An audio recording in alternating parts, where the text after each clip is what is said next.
I'm fighting the death penalty. So I explained to my lawyers, I'm saying, listen, like in jail, like the murder that happened in jail, I'm gonna tell him. I'm just gonna get on the stand and tell him. I'm saying it was me or him. Just think about it. This is my philosophy. They gotta choose between the devil and Gumby. I think I'm gonna win that one. Now this one, Once again, we back at it like a trap addict. Yeah, buddy, with a new episode of the Urban Torch, live and direct. And I'm your host, Ishmael. Yes, sir.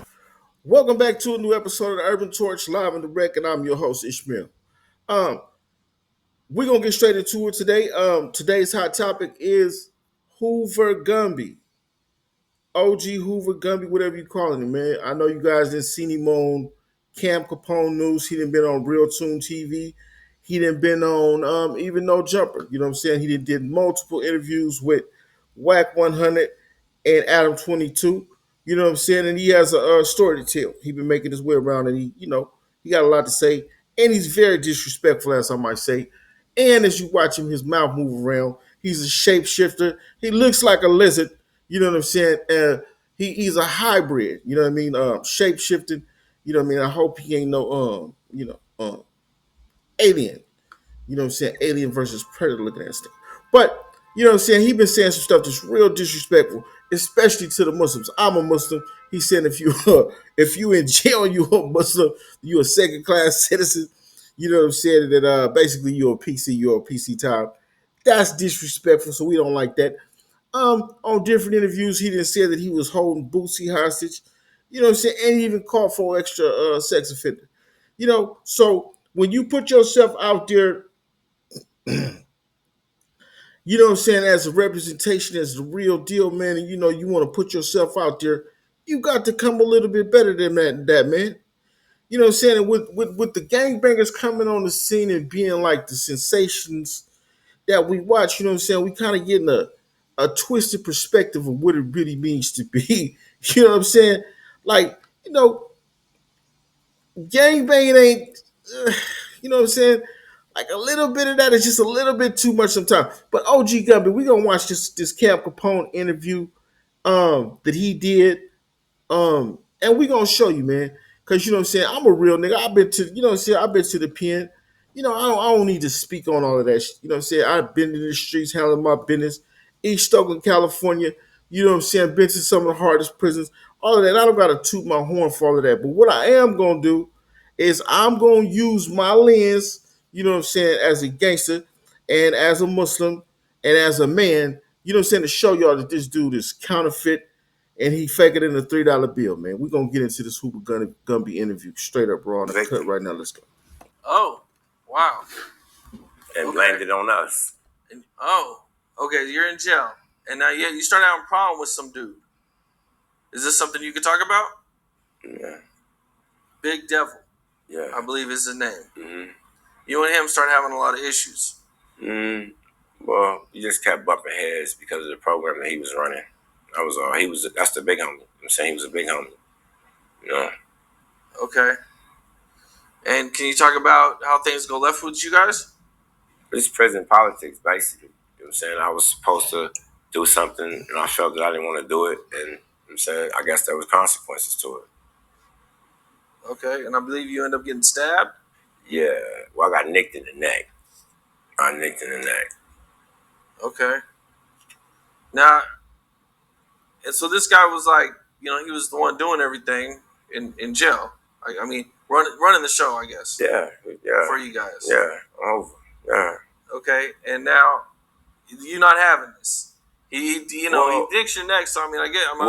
You know what I'm saying? To keep it all the way edges and shit. Like this dude is like beyond life, bro. Like this dude is beyond life, and I'm telling you the truth because I was there with him. You know what I'm saying? Like he married a CO. You know what I mean? Like you know what I'm saying? He was Diop. His name was Devil, and that's pretty much, you know what I'm saying, his character. You know what I'm saying? He would get drunk. You know what I'm saying? And then pretty much everybody, you know what I'm saying, whatever he wanted to do, he was gonna do. And all this sexual shit, like, none of that shit happened, bro. This had nothing to do with any type of sexual situation between me and him. This was strictly gang politics. You know what I'm saying? I went to jail when I was 18 years old, came say he ever raped me. He'll say I ever ran, I ever told on him. None of that shit. My name is good anywhere you go. Guaranteed. Okay, let's stop right there. So he start off. He say, you know what I'm saying? The first thing you notice is the man body language go crazy automatically. He start moving around real strange, you know what I'm saying? So you know it's an uncomfortable conversation for him to have. But what he said was, so y'all could get a better understanding before we go forward, is that it wasn't nothing sexual, it was prison politics. That he was told to do something, he didn't do it, and he got busted on. Most of the time, when you get called to the yard and somebody tell you, hey, you were supposed to do this, you didn't do it, you know what I'm saying? I mean that, you know what I'm saying, you got called to put in some work or something like that. Nobody's bigger than the program. You don't do that, you get bust on. Career ending move. Period dot. You know what I'm saying? Most of the time, anytime a car, a Crip car, a Blood car, a Bay Area car, the Mexicans, if somebody tell you to do something on the yard and you don't do it, you're not bigger than the program, you don't do it, that's a career ending move. After that, you are bad on all yards from that point forward. You know what I'm saying? Let's move forward. That's what's up. Okay, but you guys got this situation. I mean, can you talk about what happened? Basically, you know what I'm saying, like I was called to the yard, you know what I'm saying, was having a meeting, you know what I'm saying, basically about the situation, you know what I'm saying, and he asked me to explain myself. And I told him, well, this situation already was taken care of. I'm not explaining myself, you know what I'm saying, and then I got into it with another homie when I turned my neck, you know what I'm saying, he tried to stab me in the neck, you know what I'm saying, he scraped me, you know what I'm saying, I bounced off, I went over by the workers change door, you know what I'm saying, I sat down. You know, and I'm just sitting here like, damn. I'm just thinking about like, damn. I just stabbed a few people. I guess this is how they feel. You know what I'm saying? Being a victim. You know what I mean? Like the whole yard was looking at me. Like damn. Okay, so he admitting to being a victim. He getting victimized by his homies. Anybody who been to the prison, man, you know what I'm saying? In California specifically, um, your homies ain't just gonna bust on you for nothing, man. You're not just gonna get bust on. If it's a situation where it's a major disagreement between homies, sometimes people will go in there, fight, get down, whatever. Usually, and correct me if I'm wrong, Young and Head Fake, Whack 100, any of these guys who claim to be prison specialists, if you get bust on by your homies 9 times out of 10, that means you done did some busted shit. You know what I'm saying? It is time for them to remove you from the yard.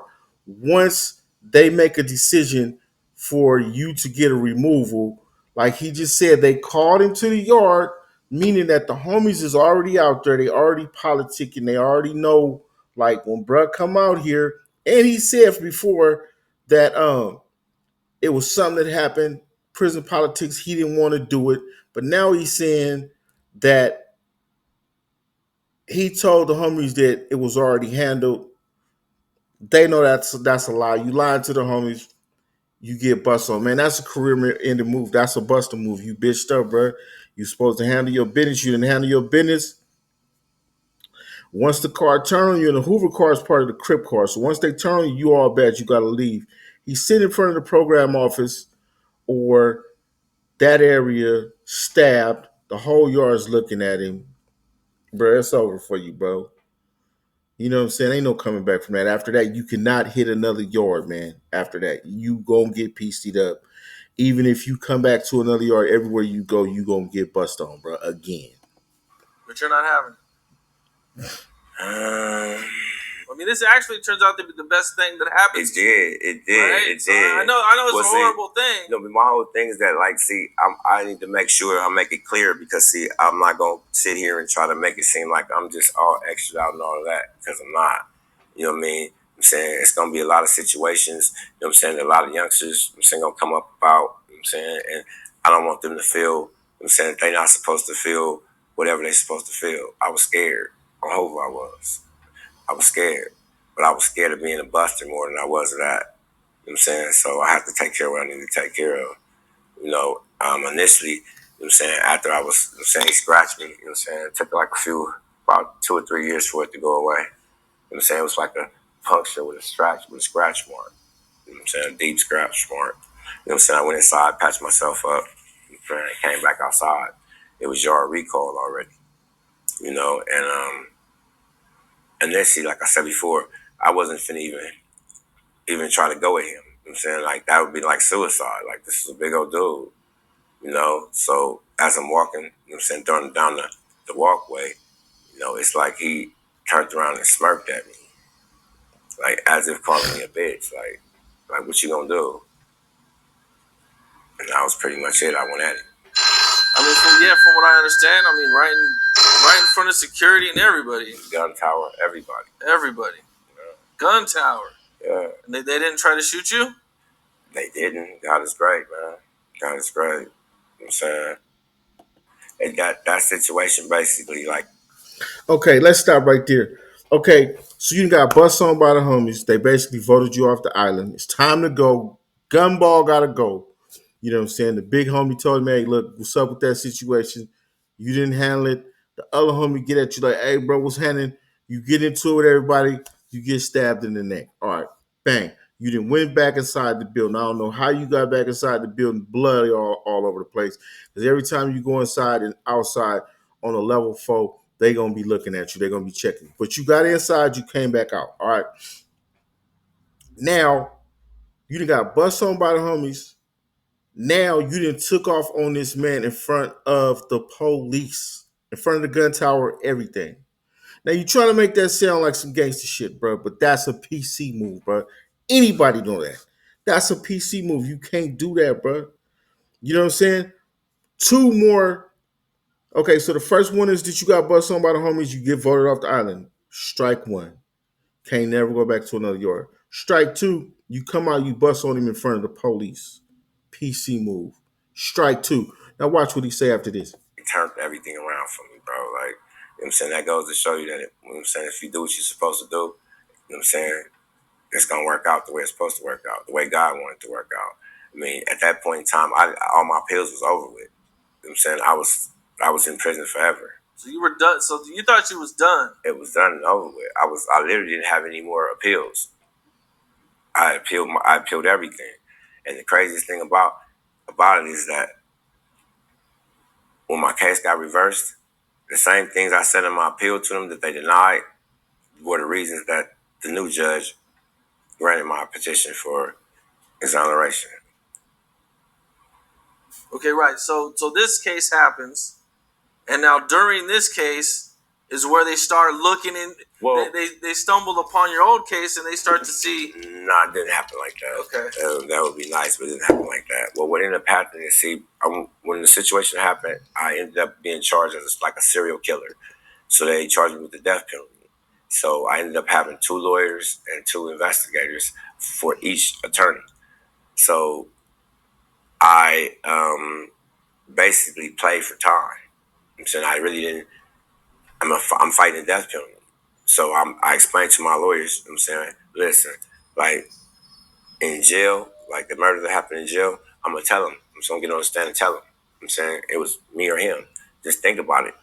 This is my philosophy. They gotta choose between the devil and Gumby. I think I'm gonna win that one. Okay, so he just said that he had 2 different lawyers. He was fighting the death penalty. 9 times out of 10, he was fighting the death penalty, if his story is correct, because he went back into the cell, came back outside, went back into danger, meaning that it was premeditated. At least that's how they looked at it. You not getting out no premeditated murder in prison just because you say, hey, it was him or me. No, you got to tell him everything, bro. 9 times out of 10, you have to tell them the whole situation that took place on the yard, how your neck got scratched or punctured or stabbed.